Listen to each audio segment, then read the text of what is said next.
gitu. Ada yang ditambahin Mbak Christine? Iya, jadi nanti kami itu punya masa namanya teacher at work gitu, TAW, atau kami punya TAW, teacher at work. Nah, di teacher at work itu adalah satu masa di mana guru-guru atau edukator ini menyiapkan apa yang akan mereka berikan kepada anak-anak itu untuk satu semester ke depan, gitu, atau setengah semester ke depan. Kalau di awal semester itu ada 5 hari, nah itu mereka mempersiapkan nih apa yang akan diberikan ke anak-anak. Dan di sini nanti kepala sekolah biasanya tahu atau memberikan pelatihan-pelatihan internal yang tadi dibutuhkan Bu Asih sesuai dengan kebutuhan kampusnya gitu. Jadi nanti bisa dengan narasumber dari luar atau dari kami gitu, misalnya tentang metode dan sebagainya gitu. Kemudian juga supervisi. Kepala sekolah juga punya supervisi sehingga nanti mereka tahu kemampuan atau kekurangan atau kelebihan dari masing-masing edukator ini.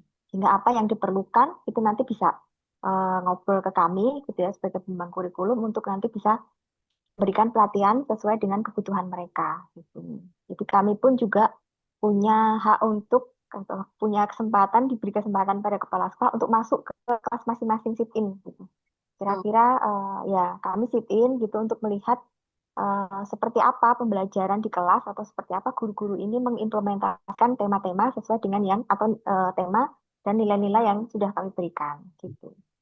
baik. Dari situ, Terima Mbak. kasih, Bu. Ya, eh, tadi kan disebutkan bahwa ada yang namanya teacher at work, dan di situ ada beberapa hal di mana guru itu ada yang sit in juga di dalam kelas, terus kemudian juga adanya pelatihan-pelatihan kepada guru seperti itu ya, Bu ya. Dan ini kira-kira adakah tantangannya karena mengingat kampusnya juga banyak dan juga beragam seperti itu. Dan misalkan kan biasanya ada tantangan, misal ada edukator yang baru, ada yang baru masuk, barangkali harus menyesuaikan dan sebagainya. Kira-kira kalau tantangan-tantangan yang seperti itu apalagi gitu Bu ya? Ada lagikah tantangan-tantangan yang muncul dengan beragamnya kampus, beragamnya tema, terus kemudian beragamnya nilai dengan kehususan-kehususan yang dimiliki oleh sekolah tumbuh ini sendiri. Nah, kira-kira tantangan yang paling banyak dihadapi itu seperti apa Bu di sekolah tumbuh? Iya, kalau tadi disebutkan memang guru baru, turnover dan sebagainya itu memang tantangan umum gitu ya buat sekolah swasta gitu. Jadi memang tadi Bu Asih juga bilang bahwa ketumbuhan itu harus selalu guru baru itu harus selalu mengikuti ketumbuhan gitu. Jadi memang tantangan memang guru baru gitu. Kemudian tantangan untuk ini uh, implementasi yang aplikatif gitu dari setiap dari setiap em, metode-metode atau tema-tema yang kami berikan ke guru itu memang ada beberapa hal yang mungkin Bu kok sulit ya gitu, Bu kok ini susah ya. Nah ini yang kemudian kami harus turun atau kami harus melihat bersama dengan kepala sekolah dan edukator atau koordinator kurikulum untuk kemudian membreakdown ini membantu guru-guru supaya mereka lebih aplikatif lagi eh, di pembelajaran sehari-hari gitu sih. Baik, terus kemudian terkait dengan program itu tadi ya Bu ya.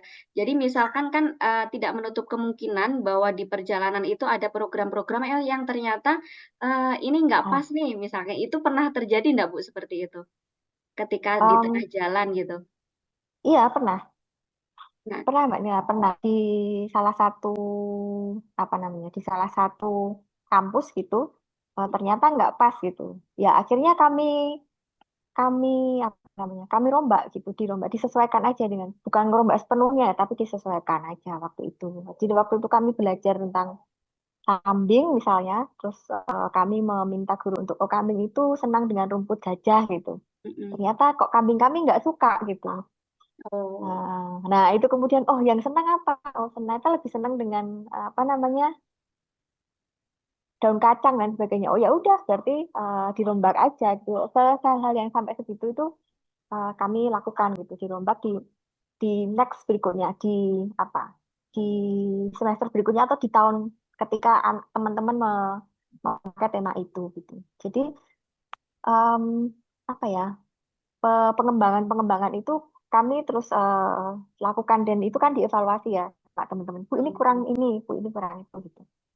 Jadi Gitu untuk sih. evaluasi itu sendiri dilakukan dengan segera dan perubahan itu juga dilakukan dengan segera atau di selanjutnya seperti itu, Bu. Selanjutnya di tema selanjutnya, karena pasti sudah Selanjutnya. selesai kan tema itu. Oke, Ketika mengatakan, oh ini kurang pas, itu temanya sudah selesai dan anak-anak sudah mendapatkan tema itu, sehingga untuk tema selanjutnya anak-anak yang baru yang belum mm-mm. mendapatkan tema itu akan kita sesuaikan gitu. Gitu sih. Atau kadang-kadang juga pernah terjadi ini temanya kurang luas gitu. Oke, Terlalu sempit nih, anak-anak nggak punya pilihan misalnya. oke. Nah, nanti kita akan beri per temanya diperluas lagi gitu. Oke, baik Ibu. Sekarang kita masuk ke ranah yang lebih teknis lagi, nggak Ibu? Ya? Eh, yang pertama ini terkait dengan proses benar-benar proses perencanaan, misalkan dalam proses pembelajaran terutama. Nah, di dalam proses pembelajaran otomatis kan kita akan mengikuti kurikulum-kurikulum yang sudah tersedia di sekolah tumbuh ini. Nah, ketika proses pembelajaran itu bagaimana mengintegrasikan antara nilai-nilai yang ada di JAS itu, terus kemudian kan pasti ada nilai-nilai global yang ada juga yang sudah dimiliki oleh para siswa seperti itu. Nah, terus kemudian bagaimana mengintegrasikan semuanya terkait dengan keunikan yang ada di sekolah, terus kemudian nilai-nilai global yang ada dan keunikan dari siswa-siswa itu sendiri itu bagaimana, Ibu? Dulu ya. Ini saya sebenarnya berhadapan sama Mbak Christine, jadi bisa berbagi Oke, berbagi tugas nih Mbak Nila, maaf. baik. Tidak apa-apa. Iya, sebenarnya ketika berbicara tentang kurikulum kerja educational spirit, dalam kurikulum besarnya, kurikulum induknya sekolah tumbuh itu akan masuk di hidden kurikulum Mbak Nila gitu Oke, ya. Jadi itu akan diintegrasikan di semua level proses pembelajarannya gitu.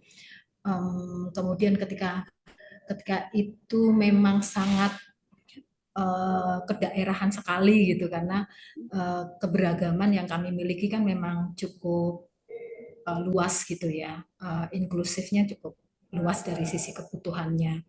Nah, yang kami lakukan strateginya adalah menarik beberapa nilai yang itu memang sangat sangat kedaerahan gitu untuk dijadikan nilai-nilai yang universal gitu sehingga beberapa teman-teman beberapa murid-murid yang memang masih cukup perlu waktu memahami beberapa nilai yang sifatnya Jogja educational spirit itu mempunyai ke keleluasaan untuk memahaminya. Walaupun kemudian lama kelamaan mereka akan dikenalkan oh, ini yang dimaksud kemarin kan berbicaranya tentang menghargai misalnya kayak gitu. Yang kemudian akan dikasih tahu, diinformasikan bahwa secara kejogjaan itu disebut sebagai apa gitu misalnya. Itu yang kami lakukan. Nah, ketika di dalam kampus ya Mbak Christine nanti yang akan menjelaskan lebih jauh. Iya, jadi tak tambah ya Mbak Nila. Eh misalkan, jadi ada beberapa nilai yang ternyata secara JES, educational spirit dan nilai-nilai global, baik maupun dengan nilai-nilai yang di kampus atau keistimewaan kampus, itu ada nilai-nilai yang beririsan atau mirip gitu, hampir sama gitu. Nah, ini yang ini memudahkan kami gitu. Misalnya kalau di permaculture gitu, misalnya ada earth care gitu.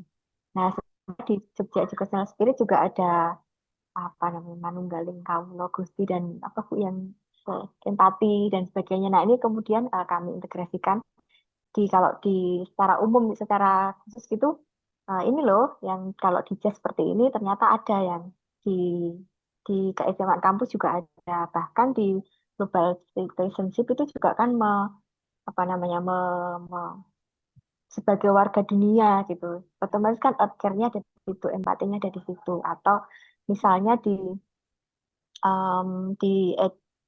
entrepreneur gitu tentang masalah green business gitu. Nah, itu juga kami mengajarkan anak-anak supaya ketika mereka berbisnis itu juga mereka harus berbisnis yang menghargai lingkungannya. Ini integrasi-integrasi seperti itu yang kami lakukan. Jadi ada nilai-nilai yang ternyata beririsan gitu atau mirip atau bahkan sama gitu. Oke, baik. Itu tadi terkait dengan pengintegrasian nilai terhadap siswa. Lalu dari siswa sendiri, Ibu, bagaimana memastikan bahwa siswa itu bisa memaintain nilai-nilai itu tuh agar tetap menetap ada di diri siswa, ataupun mungkin nilai itu benar-benar ngena dalam diri siswa yang akhirnya dia mungkin diaplikasikan dalam kehidupan sehari-hari. Itu bagaimana memaintain-nya, Ibu? Kalau dari kalau dari secara ini ya, secara teknis itu Mm-mm. kami itu punya waktu guru di kelas itu punya waktu morning carpet dan day carpet gitu. Oke. Morning carpet itu em, waktu di mana anak-anak di pagi hari itu dipersiapkan oleh gurunya untuk hari ini mau melakukan apa saja ya gitu. Jadi mereka dipersiapkan secara mental gitu bahwa kita akan melakukan ini, diingatkan akan nilai-nilai yang harus mereka. Jadi aturan di dalam kelas itu dibuat bersama dengan anak-anak, sama dengan siswa. Namanya kesepakatan kelas. Sehingga ketika membuat aturan atau membuat kesepakatan itu anak-anak terlibat. Jadi ini kesepakatan mereka sendiri. Nah ini diingatkan terus. Kemudian nanti di akhir hari itu ada di karpet. Di karpet ini waktu di mana guru dan anak-anak membungkus hari itu sudah ngapain aja. Kalau terjadi masalah juga diselesaikan di situ gitu. Sehingga ini yang waktunya guru untuk menginternalisasikan nilai-nilai itu gitu. Selain itu juga kami itu banyak menggunakan aktivitas gitu ya, proyek, aktivitas bersama, observasi, kemudian wawancara, kemudian apa ya, kegiatan-kegiatan yang itu sifatnya aktif gitu sehingga anak-anak apa sifatnya aktif kemudian aplikatif sehingga mereka juga tidak hanya menghafal tapi juga melakukan nilai-nilai yang mereka pelajari di kelas. Itu Mbak. Oke, jadi untuk morning carpet, day carpet itu dilakukan setiap hari, Ibu ya? Setiap hari. Oke, baik. Lalu dari Bu Astri dan juga Bu Kristina sendiri, perannya di sini itu terlibat langsung kepada siswa atau bagaimana, Bu? Terlibat langsung dengan siswa atau seperti apa, Bu? Lebih jelasnya lagi. Tidak sih Mbak, kami nggak terlibat langsung di kelas gitu. Mm-mm. Jadi pada divisi kami mengolah Mm-mm. kurikulum sekolah tumbuh itu baik itu yang apa pengembangannya ataupun yang menjadi struktur kurikulumnya gitu ya. Nah, kenapa kami kemudian concern dengan hal-hal yang eh, teknis gitu, lebih pada kebutuhan kami pada kebutuhan teaching gitu ya, proses pembelajarannya gitu. Sehingga yang tadi disampaikan Bu Christine bahwa kami punya jadwal untuk sit in itu lebih pada kami mencari data, mencari apa banyak-banyak masukan dari sekolah gitu ya, dari kampus Mm-mm. untuk kami jadikan bahan evaluasi begitu. Nah, bahan evaluasi ini kemudian eh,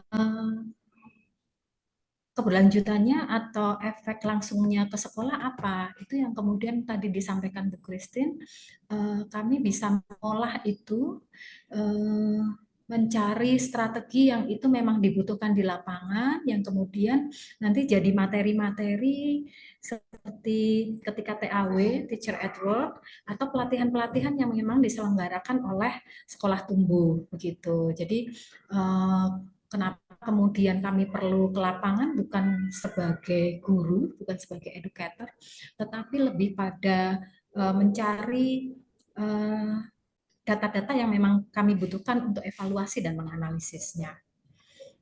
Gitu. Oke, baik. Berarti baik Bu Astri dan juga Bu Christine itu perannya sama ya, Bu ya. Eh, dalam arti tidak secara langsung terjun kepada siswa, tapi untuk terjun langsungnya itu untuk kebutuhan memang untuk evaluasi dan juga perencanaan lebih lanjut seperti itu ya, Bu ya. Nah, mungkin saya ingin tahu lebih detail lagi. Jadi di ranahnya Ibu Astri dan juga Ibu Christine ini terkait dengan desk job-nya, mungkin bisa dijelaskan secara lebih detail lagi, Bu, nggih.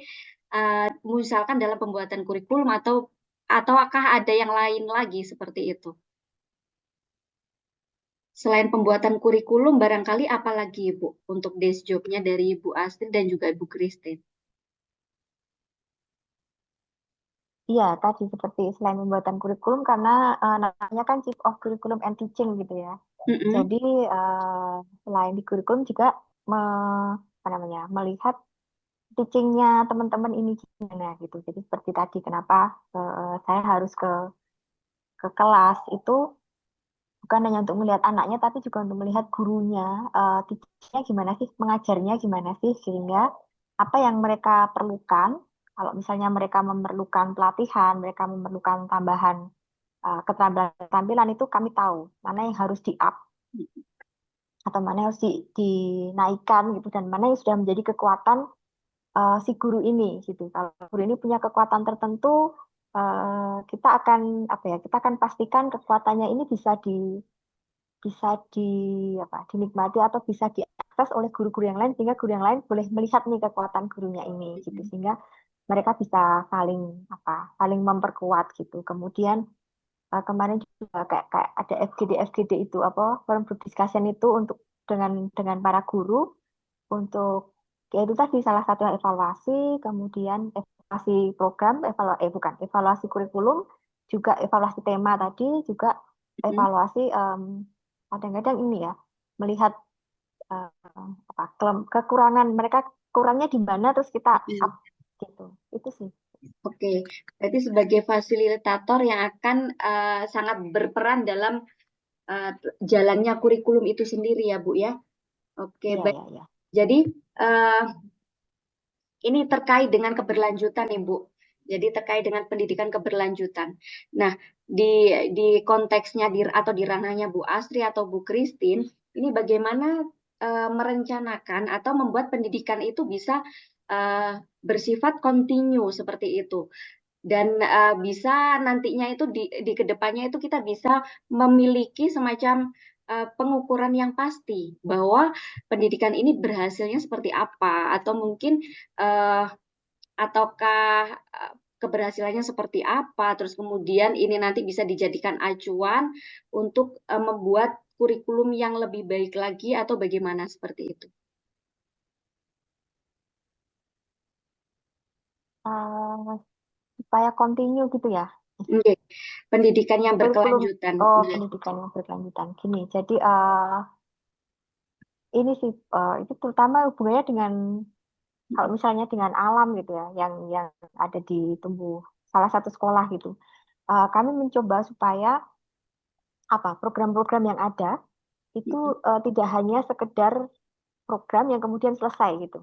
mm-mm, Program yang kemudian apa ya dilupakan anak-anak gitu, tetapi program ini bisa terus kontinuitas bisa dirasakan oleh warga sekolah, tapi juga bisa dirasakan oleh warga sekitar gitu, yang mungkin terjadi atau yang terjadi di beberapa kampus, yang sudah terjadi di beberapa kampus gitu. Jadi misalnya kayak program pasar sehat gitu.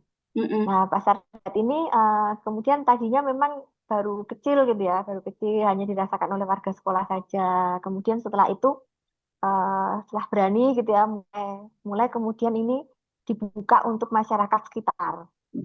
Itu masyarakat sekitar, sehingga masyarakat sekitar pun juga merasakan apa ya, benefitnya ada sekolah di situ gitu, ada sekolah tumbuh di situ. Nah, ini mulai tahun ini atau tahun kemarin ya kalau nggak salah, ini mulai dilaksanakan oleh kampus. Kemudian ada juga um, apa Bu yang kalau itu basar ya, basar yang apa? Tadi basar apa?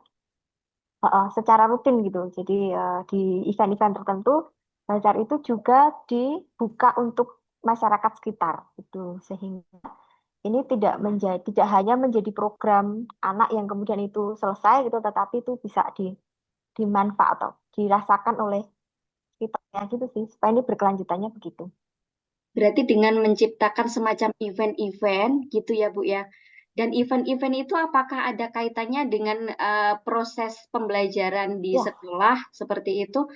apakah itu sebagai hasil output atau sebagai apa, Ibu?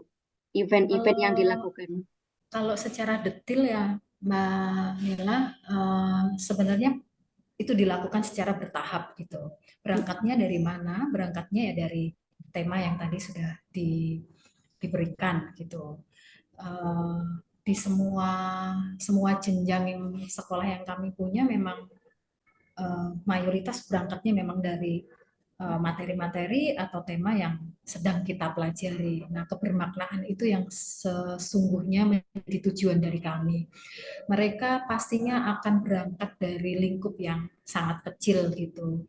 Misalnya kalau di TK, di SD ya biasanya berangkat dari dirinya sendiri, kemudian kelasnya, kemudian level sekolah gitu-gitu ya.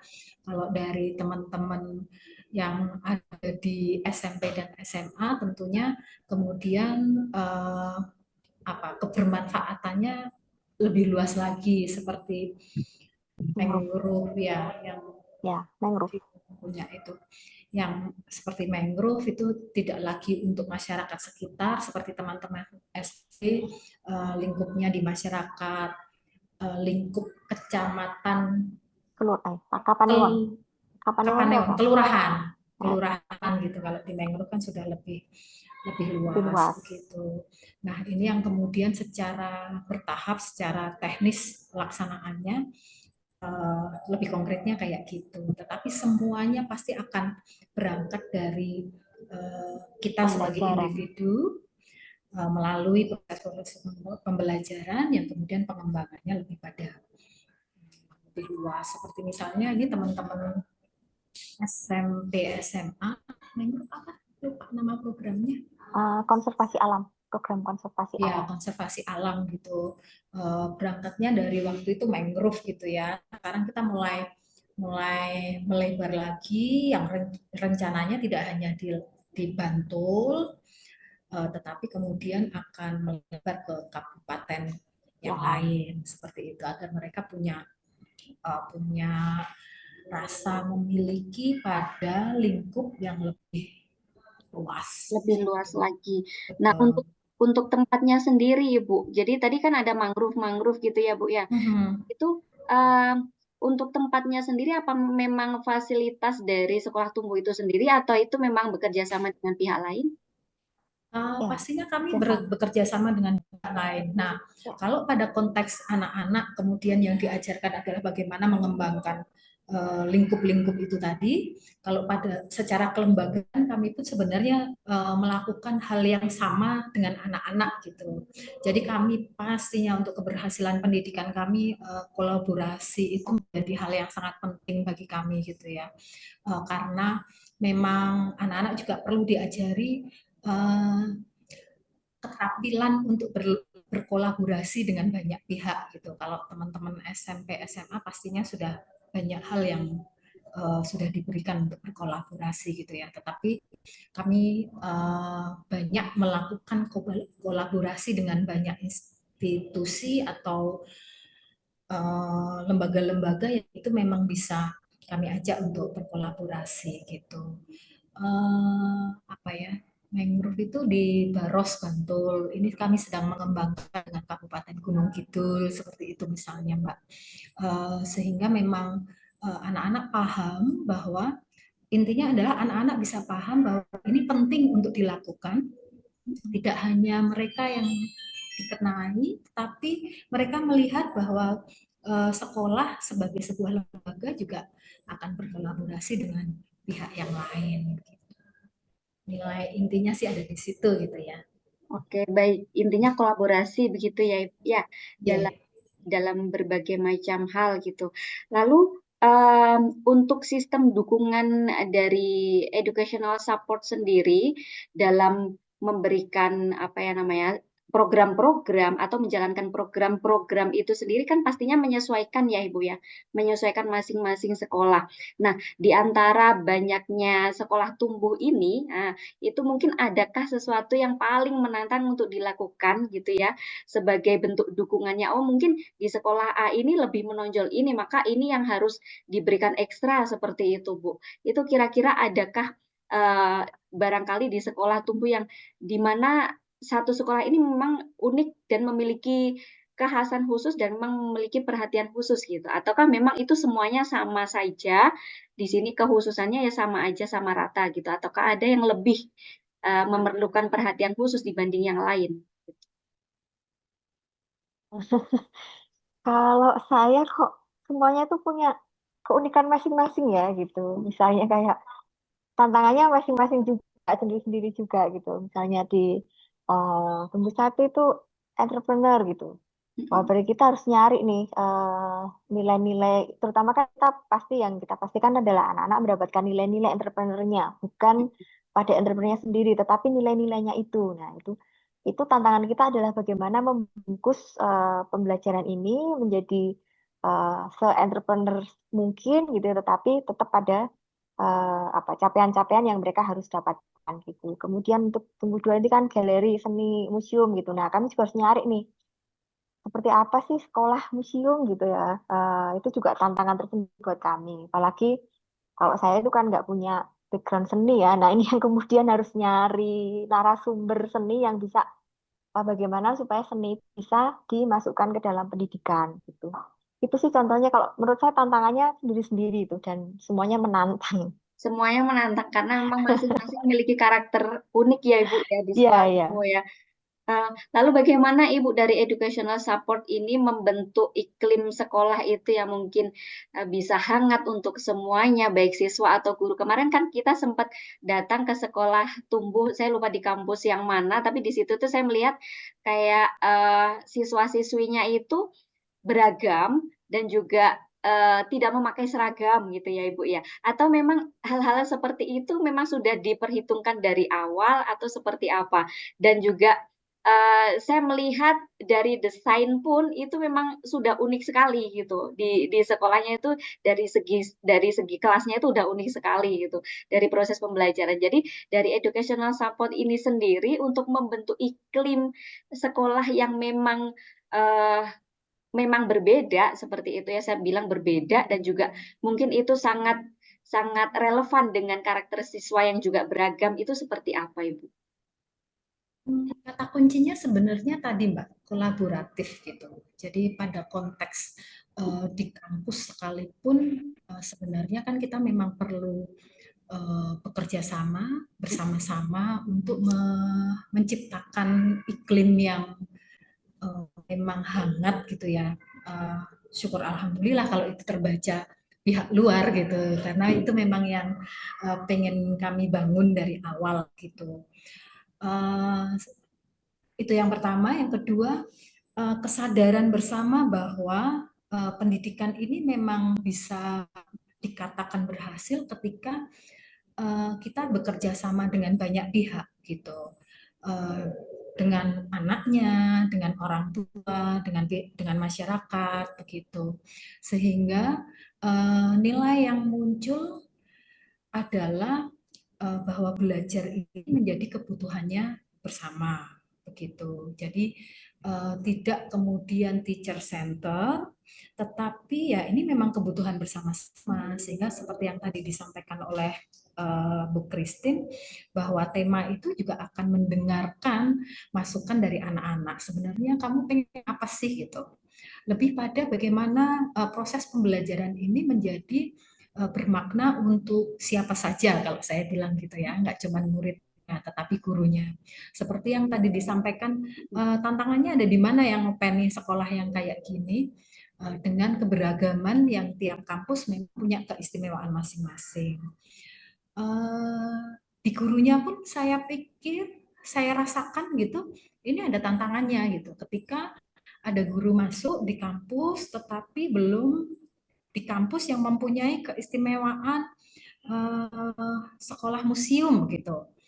Yang tadi kata Bu Christine, wah saya art aja nggak tahu gitu. Nah itu tantangannya kemudian mengajak mereka untuk tidak harus jadi seniman, tetapi paham atau mengenal nilai-nilai seni gitu. Kenapa?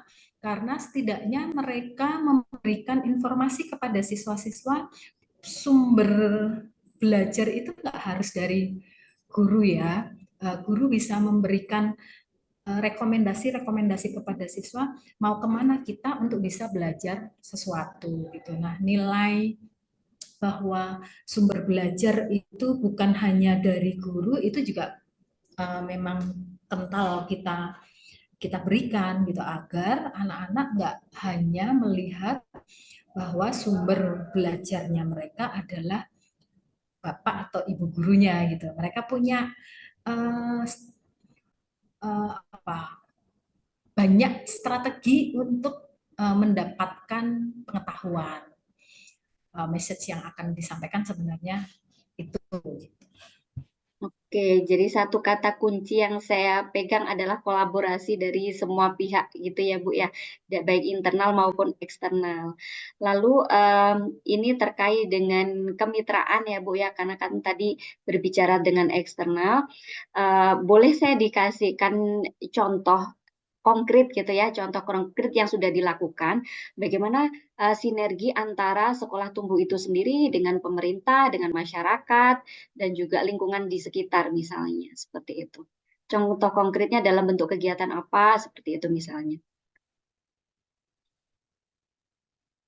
Iya tadi kalau contoh konkretnya misalnya tadi ya ada pasar rakyat atau pasar apa sih Terserah. pasar sehat gitu ya itu kami bekerja sama dengan kalau dengan pemerintah kami jadi sekolah ini menghubungi kelurahan itu Mm-mm. yang ada di situ kemudian memberikan apa namanya memberikan pengumuman bahwa kami akan ada pasar rakyat dan sebagainya sehingga warga yang ada di sekitar itu boleh untuk mendaftarkan dagangan mereka di situ dan mereka berjualan di situ bersama-sama gitu. Jadi memang langsung ke kelurahannya ya gitu. Kemudian yang kedua, misalkan kalau kemarin itu di Tumbuh Satu itu ada apa bersih desa yang di belakangnya itu ada bersih jadi bersih kali di belakang sekolah itu ada kayak semacam ada sekali gitu yang kemudian teman-teman edukator ini ikut serta dengan warga di situ untuk melakukan bersih kali COD ini bersama-sama. Jadi mereka bersama-sama dengan warga sekitar gitu. Ini contohnya. Kemudian kami juga akademisi. Ya, kalau kami juga bekerja sama dengan universitas misalnya Ubaya, Mm-mm. kemudian UNESA, Semarang, kemudian banyak lagi sih ya, UNY, Sanata Dharma, ikut UNY ya. Yang ada di Jogja ini untuk mereka apa bisa penelitian di sini, kemudian bisa juga magang di sini, gitu ya. Jadi sebenarnya banyak sih program-program yang kami, jadi secara keseharian ada yang pasar tadi, secara pasar apa pembersihan kali tadi, tapi secara akademik juga kami juga membuka apa Membuka peluang akses bagi, nggih, ya bagi membuka perguruan akses tinggi dan lain. peluang nggih, bagi program tinggi lain untuk mereka penelitian ataupun magang di sini gitu. Oke, berarti ini sekolah Narasumber. sekolah tumbuh ini sangat terbuka ya Bu ya berarti ya untuk pihak lain yang ingin berkolaborasi juga gitu ya. Nah, Yap.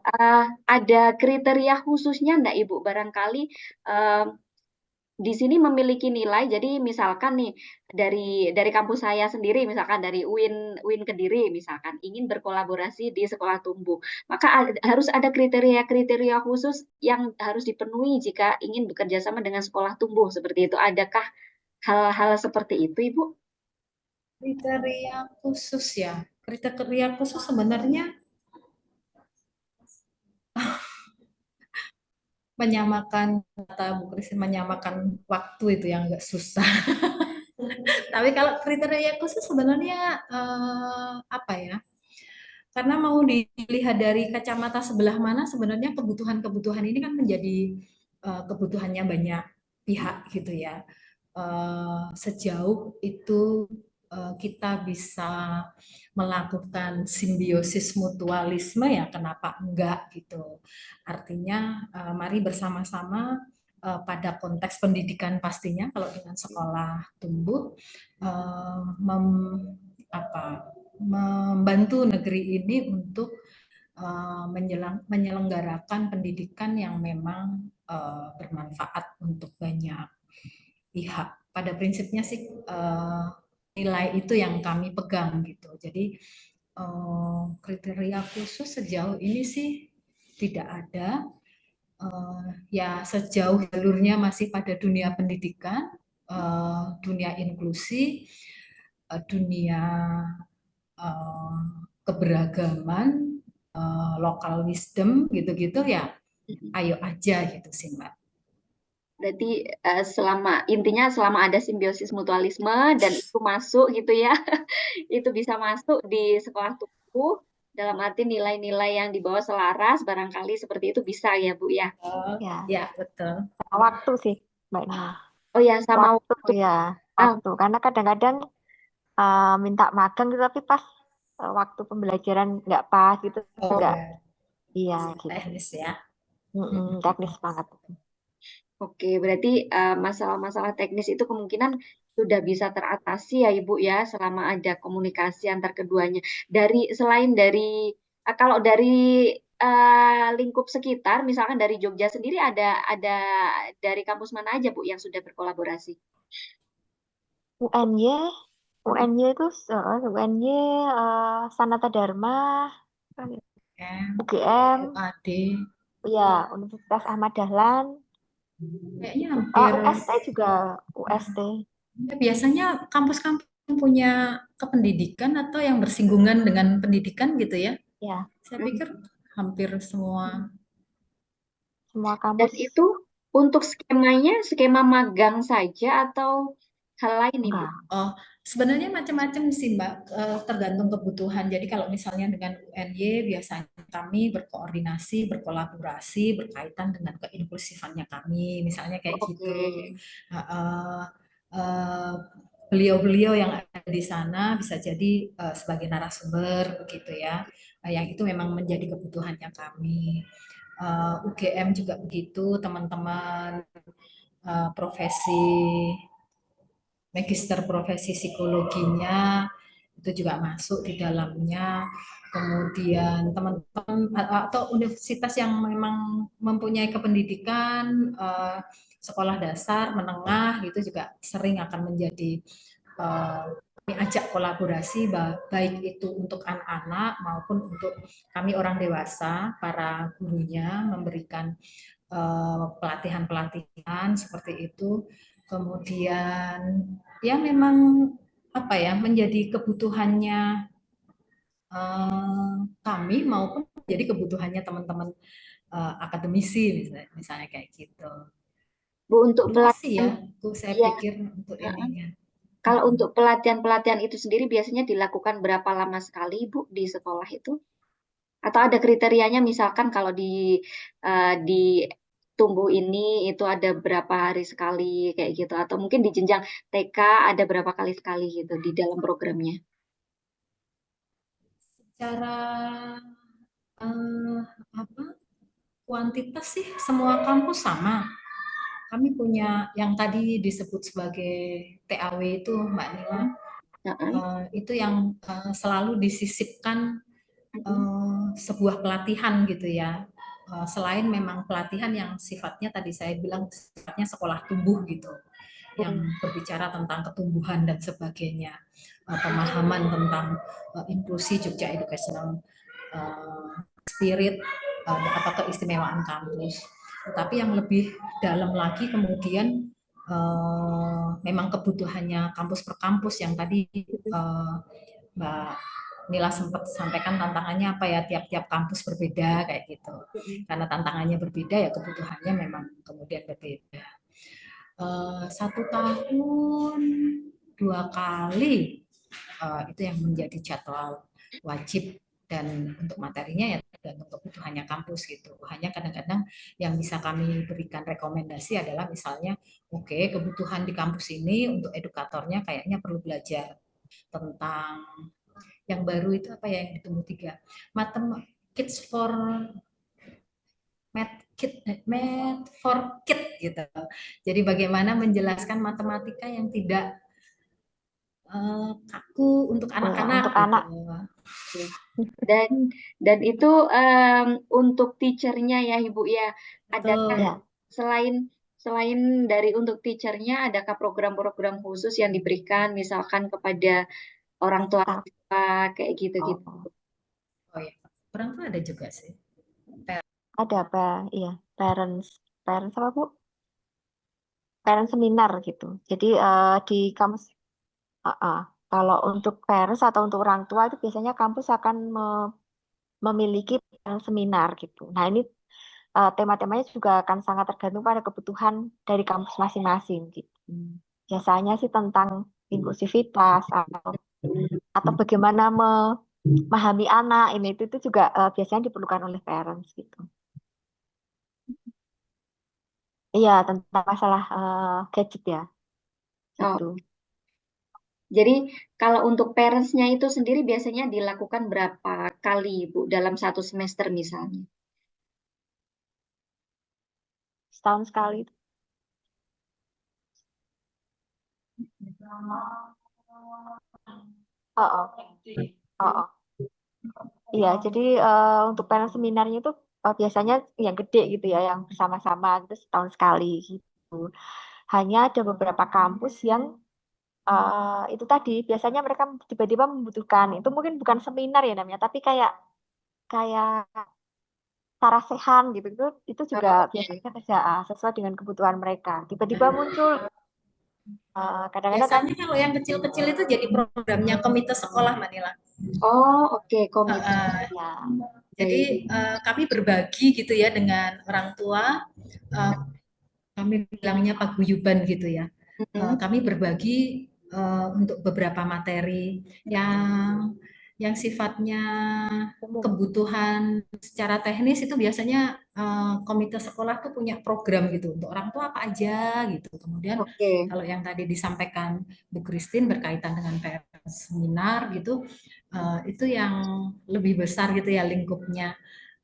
Dan itu secara materi juga eh, banyak berdiskusi dengan komite karena mereka yang tahu kebutuhan orang tua gitu ya. Oke, tadi sempat disinggung oleh Bu Astri terkait dengan seminar-seminar tentang tumbuh gitu, Ibu. Nah, seminar-seminar yang tentang tumbuh itu atau apa tadi disampaikan itu pokoknya yang berkaitan dengan sekolah tumbuh gitu. Saya ingat dengan keywordnya itu tumbuh gitu. Seminar-seminar yang ketumbuhan, terkait Tumbuhan. dengan ketumbuhan. Nah, itu kira-kira materinya terkait apa saja ya Ibu di dalamnya? Kalau kalau ketumbuhan, Inklusivitas. oh ya silahkan Mbak Ya, Christine. kalau ketumbuhan itu jadi tentang ah iya ini latihan yang di teacher at work itu ya Mbak Nila. Iya, Nah, betul. biasanya kami akan memberikan kepada guru-guru ini terutama guru-guru yang baru gitu tentang inklusivitas itu sendiri gitu. Karena mungkin ada guru-guru yang belum pernah atau belum tahu apa ya menghadapi anak-anak dengan beragam kebutuhan mereka. Nah, ini biasanya kami akan berikan anak-anak yang kebutuhan anak-anak yang atipikal tuh yang seperti apa sih kayak gitu. Kemudian bagaimana caranya menghadapi anak-anak itu. Kemudian metode-metode apa yang bisa kita pakai untuk menghadapi anak-anak yang seperti itu. Jadi kayak differentiated learning. Nah, itu kami berikan kepada mereka. Kemudian kami juga bukan kami memakai framework pembelajaran yang universal design learning, nah, atau sering dikenal dengan UDL. Nah, ini yang kemudian kita juga perkenalkan kepada guru-guru ini gitu. Nah, ini juga bayangan kami ini juga tidak hanya berhenti sampai di guru baru, tetapi bahkan di guru-guru yang lama pun akan kami terus terus dimantapkan gitu, diasah lagi untuk uh, universal design learning dan differentiate instruction, biasanya gitu. Oke. Oke, baik. Itu tadi terkait dengan materi-materi tentang ketumbuhan yang Pertumbuhan, bisa ya, jadi untuk menanamkan dalam diri guru itu sendiri ya, Ibu ya. Biar ya tentang nilai berasa banget, inklusivitasnya, ya, ya, biar merasa memiliki sekolah tumbuh gitu ya, Ibu ya. ya, Oke. Baik, kita beralih ke sarana dan prasarana, Ibu. Nah, sejauh ini kan pasti berbeda-beda ya Ibu, karena lokasinya kan juga berbeda-beda ya Bu ya, untuk sarana dan prasarana. Nah, ini kalau dari Bu Asti dan juga Bu Christine sendiri memandang sarana prasarana yang sudah ada selama ini itu sudah cukup memadai atau memang masih kurang inilah, masih kurang itu seperti itu. Atau bagaimana Ibu? Terkait dengan sarana prasarana yang sudah ada selama ini sudah cukup untuk Hmm? apa ya mengcover seperti itu. dalam proses pembelajaran terutama. Iya, kalau iya untuk pembelajaran ya, ya kalau dibilang kurang itu kami kan selalu kurang ya manusia.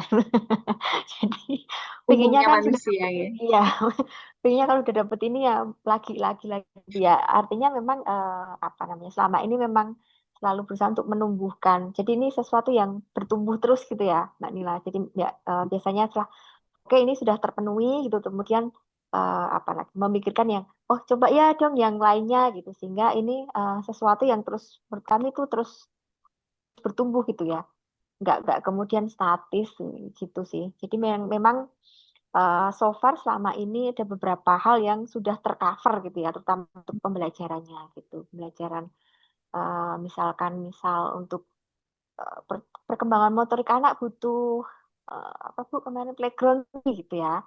Kemudian ada playground gitu. Kemudian setelah berapa tahun ini butuh lagi nih yang lain ya kayak gitu lah. Gitu Oke, sih menurut saya tetap tetap memerlukan perkembangan-perkembangan gitu. oke, baik. Kalau kemarin saya melihat di sana itu udah cukup lengkap sekali, Ibu ya. Ada yang untuk permakulturnya, terus kemudian playgroundnya juga ada dan Oh, sebagainya. berarti Iya, Mbak Nila di Sewon. iya, Mbak Nila kunjungannya ke sepertinya. Sewon. Saya kok lupa nama tempatnya Ibu, tapi di situ Oh, ada kolam tempat ikan lele, Ah, ya terus ya iya, benar. ada Sewon. playgroundnya, iya ada Ya. musolanya dan sebagainya. Itu luas sekali di situ Ibu. Nah itu bagaimana cara untuk menumbuhkan kepada masing-masing siswa, mungkin juga guru juga, agar mereka itu juga seolah memiliki tanggung jawab terhadap semua yang ada di sini gitu. Mereka agar merasa memiliki juga terkait dengan semua fasilitas sarana prasarana ini tuh bagaimana caranya untuk menumbuhkan itu gitu Ibu. Kalau secara teknis mereka ada pembiasaan gitu ya di sekolah itu di anak-anak itu, terutama misalkan kolam lele itu. Kenapa anak-anak kalau anak-anak SD itu suka banget gitu dengan kolam itu. Yang pertama karena mereka suka air dan mereka suka main air gitu. Nah itu yang sebenarnya kemudian kita kunci bahwa ya ketika apa namanya mereka dilibatkan sih Mbak. Ada pelibatan gitu, melibatkan anak-anak ketika membersihkan, ketika bahkan ketika kemudian apa, memberi makan, panen. Pokoknya dari pembibitan sampai panen itu mereka terlibat gitu. Jadi mereka merasa bahwa ini setiap hari yang kasih makan tuh aku loh gitu. Sampai akhirnya panen mereka juga bisa terlibat di panen itu gitu. Kemudian kalau di sekeliling sekolah misalnya pembiasaan untuk mereka menyiram tanamannya sendiri. Nah, itu juga kita berikan tanggung jawab itu kepada masing-masing anak. Gitu. Sehingga anak-anak itu setiap pagi sudah biasanya ada beberapa anak yang sudah otomatis datang. Mereka tahu kalau mereka piket, mereka datang, mereka cari apa ember atau gembor kecil untuk Mm-mm. menyiram tanaman. Itu pembiasaan sih. Jadi setiap memang itu dan itu kan tidak terjadi sebulan dua bulan ya. Itu ada proses yang di, di belakangnya juga gurunya juga pernah cerewet nih untuk ngomongin bahwa hari ini loh hari ini. Nah, itu juga kebiasaan sih Mbak gitu. Oke, jadi dengan menanamkan pembiasaan-pembiasaan baik agar mereka itu benar-benar bertanggung jawab juga dengan lingkungan Mm-mm. sekitar gitu ya Ibu. Iya. Eh, jadi tema penelitian kami itu terkait dengan school well-being Ibu. Salah satunya adalah having itu tadi merasa memiliki. Lalu Mm. yang keduanya itu terkait dengan loving Ibu ya. Jadi terkait dengan relasi antara guru, orang tua, terus kemudian murid itu sendiri dan komponen-komponen yang ada di sekolah. Nah, biasanya untuk membentuk ekosistem yang benar-benar eh, apa ya, relasinya itu yang benar-benar baik dan menumbuhkan agar mereka itu punya rasa saling menyayangi satu sama lain itu biasanya diwujudkan dalam bentuk kegiatan apa, Ibu? Am, kalau apa ya merasa ketika jadi guru aja gitu ya, ketika saya masih pegang kelas itu kan kemudian yang saya rasakan adalah tidak ada senioritas antara guru dan murid gitu ya. Jadi Oke. biasanya kami memang kayak hal yang paling sederhana ya seragam. Itu kan sama ya. Seragam kami dengan seragam murid itu sama gitu. Motifnya Ada sama. seragamnya ya, Ibu ya? Ada sebenarnya ada seragamnya. Ada Mbak. Oh, oke. Jadi kami punya Berarti, batik tumbuh ya. oke. Apakah dalam satu minggu itu ada berapa hari untuk berseragam, Ibu? Jadi mungkin Mbak Nila ke sana pas anak-anak bebas ya. Ya, betul, betul. Jadi hari Senin itu kami pakai batik tumbuh. Itu Oke, motifnya semua sama, mau guru, mau murid, mau OB, itu oke. sama. Gitu. Oh, Kemudian motifnya Modelnya yang sama. berbeda. Ya modelnya kan boleh masing-masing. oh, Modelnya, terserah mereka yang penting batiknya sama gitu ya, Ibu? iya, iya, termasuk kami guru juga, kami tidak diberi model yang sama. Jadi Oke, model saya dengan model Bu Asri pasti berbeda gitu. oke. Tapi bentuknya sama gitu. Nah, ini yang mungkin Motifnya waktu itu sama. menjadi rasa apa ya? Langsung nggak langsung itu mempengaruhi bahwa kami itu sama gitu antara guru dan murid. Kemudian Ya. ada juga misalkan kalau guru kelas di SD itu kan ketika istirahat ya kami akan makan bersama-sama dengan murid atau nyenek bersama-sama dengan anak-anak, dan itu biasa banget ketika anak-anak itu menawarkan gitu ya, Bu, aku punya ini, aku punya itu gitu.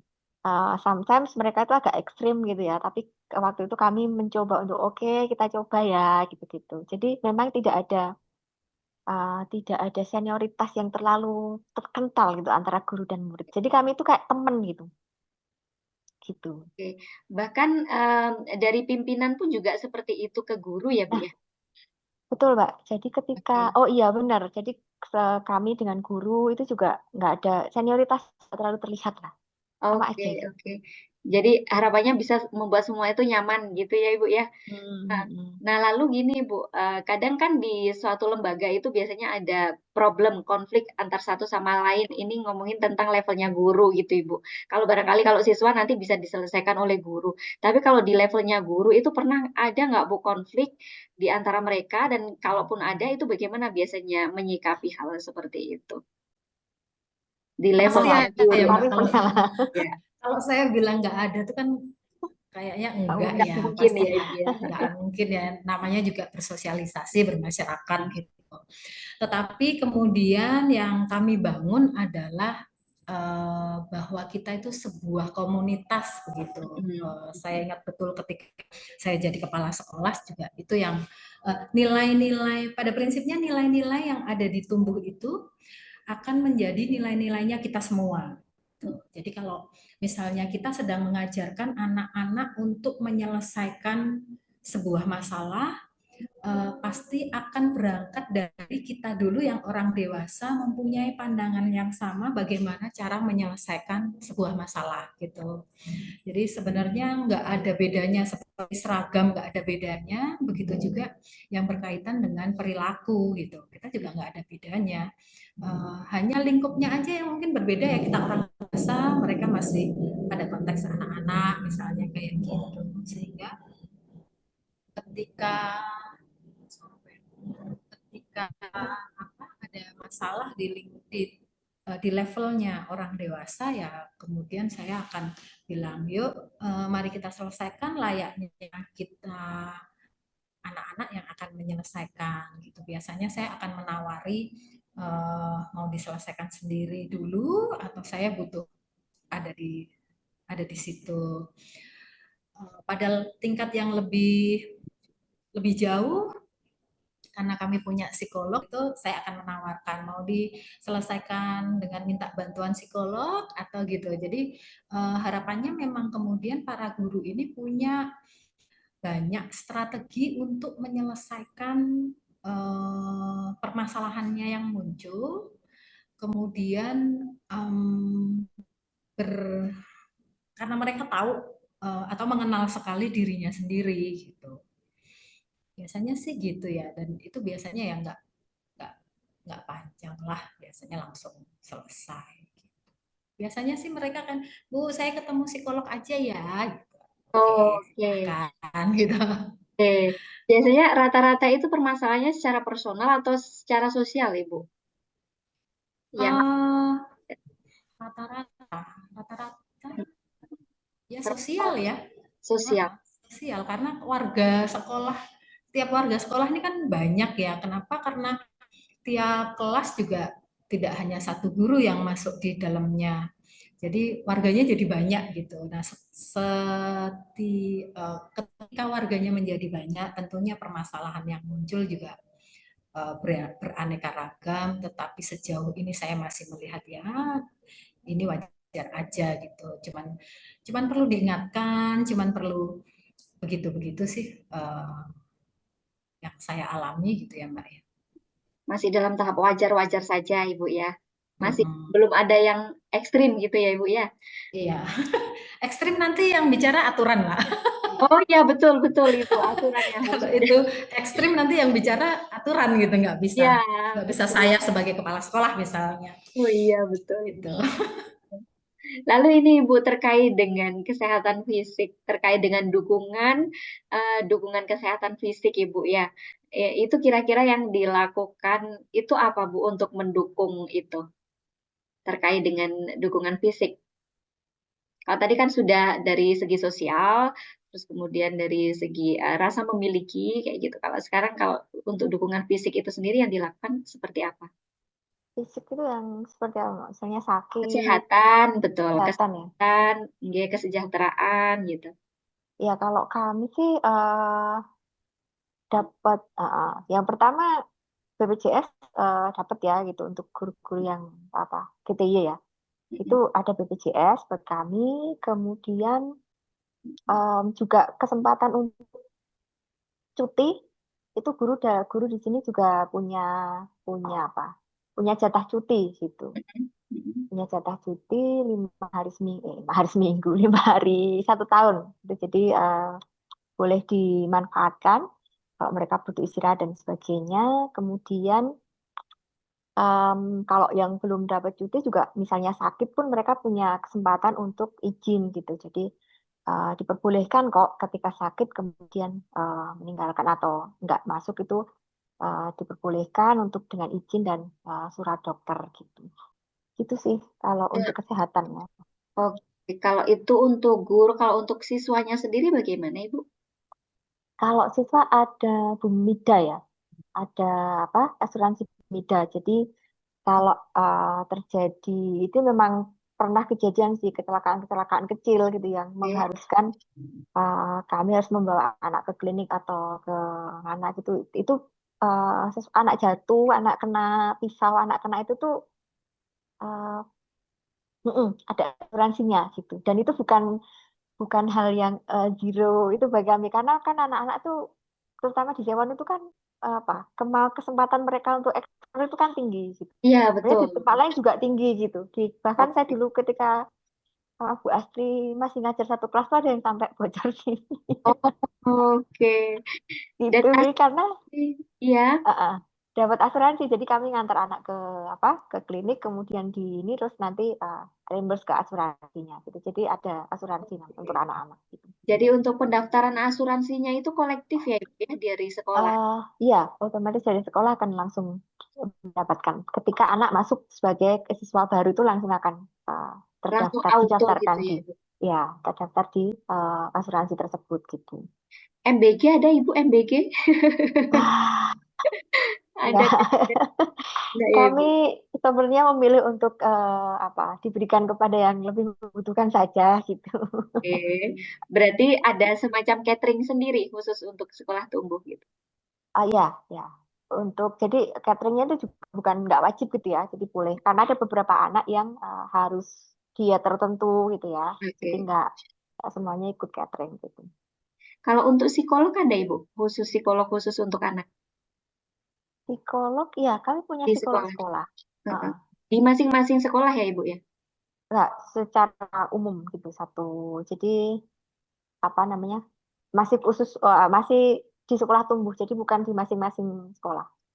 Oh, oke. Jadi misalkan ada permasalahan terkait dengan gangguan psikis dan sebagainya gitu, itu bisa langsung dipanggilkan Bisa psikolognya akses, gitu. iya. Heeh. Oke. Nah, kalau terkait dengan pelayanan-pelayanan Iya, ya. Ibu untuk baik untuk guru maupun untuk siswa itu biasanya rata-rata pelayanannya itu bisa dilakukan secara daring atau luring, Ibu? Pelayanan yang psikologi tadi, apa Misalkan gimana? itu pelayanan Ah, psikologi, misal ada pelayanan ya. pengaduan, terus pelayanan Ah, sarana prasarana dan sebagainya kayak gitu.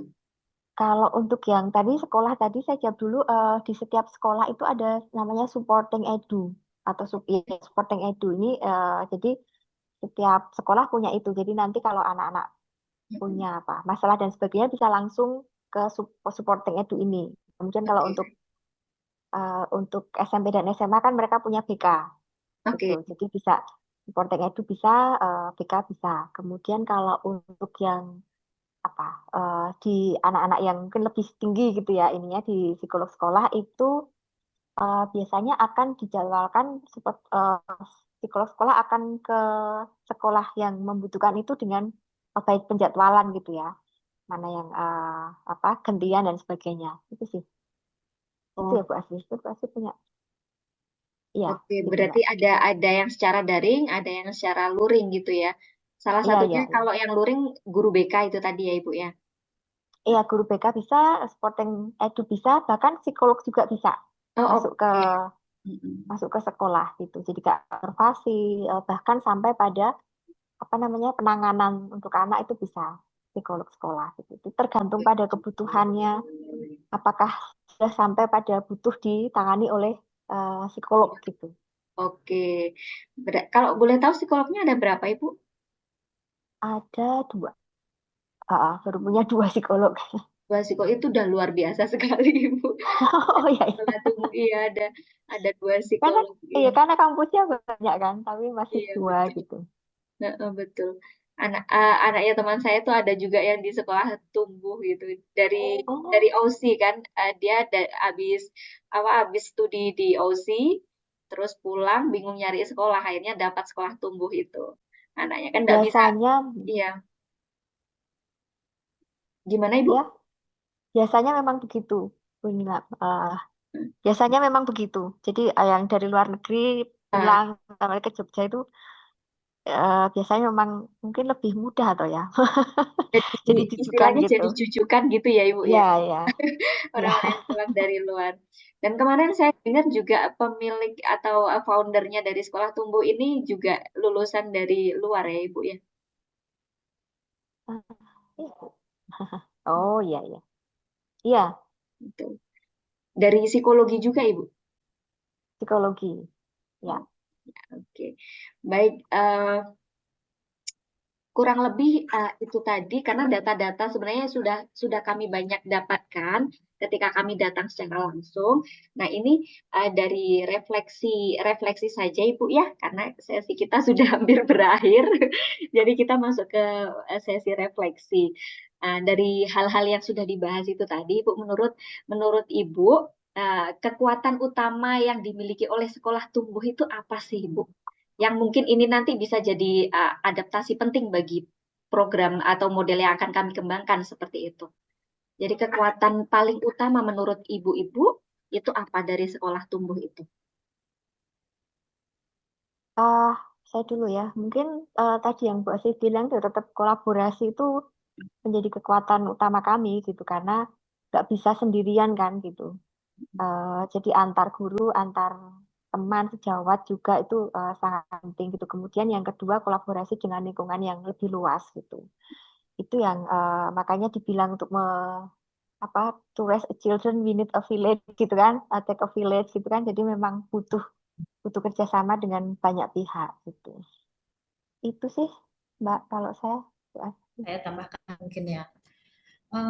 Kami sebagai sekolah inklusi itu Mbak yang menurut saya kemudian jadi kekuatan juga, menghargai segala keberagamannya, Oke, itu juga akan jadi kekuatan kita bahwa semua anak mempunyai hak yang sama mendapatkan pendidikan gitu ya, pastinya dengan caranya masing-masing begitu. Eh, Lagi yang kepikir saya tadi ya.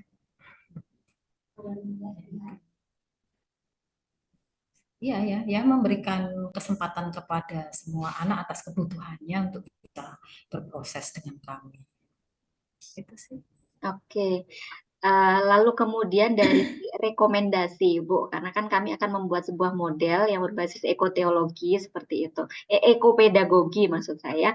Nah, itu agar pengelolaan sekolah itu ke depan semakin kuat dari aspek budaya, terus kemudian dari keberlanjutan, dari school well-being-nya, barangkali adakah saran-saran sebagai upaya penguatan dalam pembentukan program atau model yang akan kami buat barangkali seperti itu. Ini saran-saran terkait dengan pengelolaan, Ibu.